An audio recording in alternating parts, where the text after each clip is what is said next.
So, big topic that kept floating around because it was Street Fighter 4 Arcade Edition 2012. Yeah. Being that was the game, and then since it's in the near coming future, the big topic that kept coming up constantly when they saw a certain character then.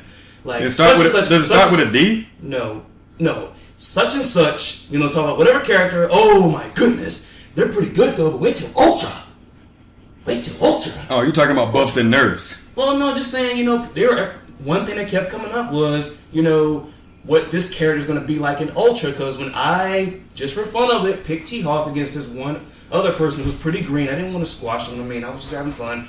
They were talking about, you play T-Hawk? Like, were you kidding? I'm like, I actually do play Hawk. It wasn't a joke. It was like, you heard about his changes, right? And I'm like, yes, and I'm really excited about that. The foot speed, his Tomahawk Buster, all that stuff. I'm happy about that right there. I'm really happy about that.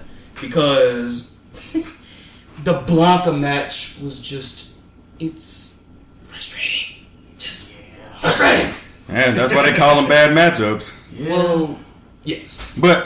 But life is too short for bad matchups. But yeah, so what do y'all feel about Ultra right now? Right now with Ultra, I feel that one of the main missions that they were trying to accomplish was some of the characters in Super were undeniably lower tier than some other characters. This is a fact. Yeah. It's been a fact of the game since people have been playing it. This is nothing new. But I'm glad that Capcom did pay a little more attention to the characters that were lesser prepared for certain situations, and they gave them answers to those situations. Mm-hmm. I'm glad they addressed that issue. And they're doing a very good job and a very diligent job. In my opinion, a lot of people might not agree with me. I'm fine with that. Everybody is entitled to their opinion. But I think Capcom is actually doing a pretty good job of taking in public opinion when it comes to characters that are considered low to mid tier and trying to give them justifiable answers to characters that are considered high tier. Give them a fighting chance. Yes, give them a fighting chance. Just not make it so hard. If you just happen to pick this character versus this character, you have to work twice as hard to win the match. Well, in this version of the game, you might just have to work a little harder to win the match, but not as much as you would have to work in Super AE. Yeah, and the game's been flipped up. Well, not saying flipped upside down to an extent, but also new features are in there. The whole red focus thing. Yeah, the red focus, delayed wake up, all that. All that right there is going to twist the game up. So it's not even really, I feel like, the changes of the characters are significant. They are. But, there are actually some stuff in game that's also going to twist stuff up some too. Like people's wake up game and all of that. But before we jump off, do you agree with him? Wes, agree with him? Yeah, I definitely Nothing to add.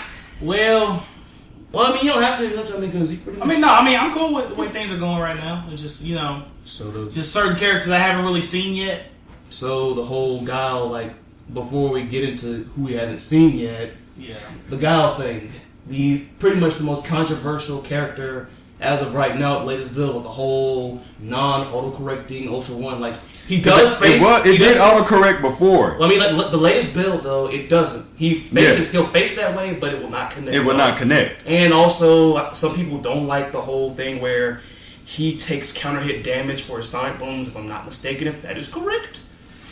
Not sure myself. And his stamina dropped to 950, if I'm not mistaken. Yeah, now, Dominion, best Guile player in the world, was vocal about that, but... He said he would like to pick another character. If these current changes with Guile actually proceed into the final build of the game, he said he'd actually pick a different character to play because it just would not be beneficial. Yeah, but then I think it was May 6th. I think it was the 6th of this month. He was just he tweeted, if you don't stand for anything... Or if you don't stand for something, you'll fall for anything. And he's staying dedicated to Guile no matter what. So I do hope they give him... I do hope they reverse some of those things. But I figure if they keep it, much like any person who is loyal, despite the fact the whole character loyalty term is iffy with me, despite the fact it's been said of me sometimes, hey, he's going to find out what he can do and what he can and can't do.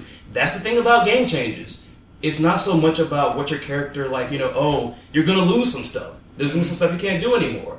you gotta find new stuff. Like I said in the first episode, you gotta have stuff in your back pocket. And that's Dominion's main catchphrase. You don't nerf, you don't buff, you don't diminish the character. Even if they do, you adapt to what happens. You don't sit there and cry about it. You deliver an answer.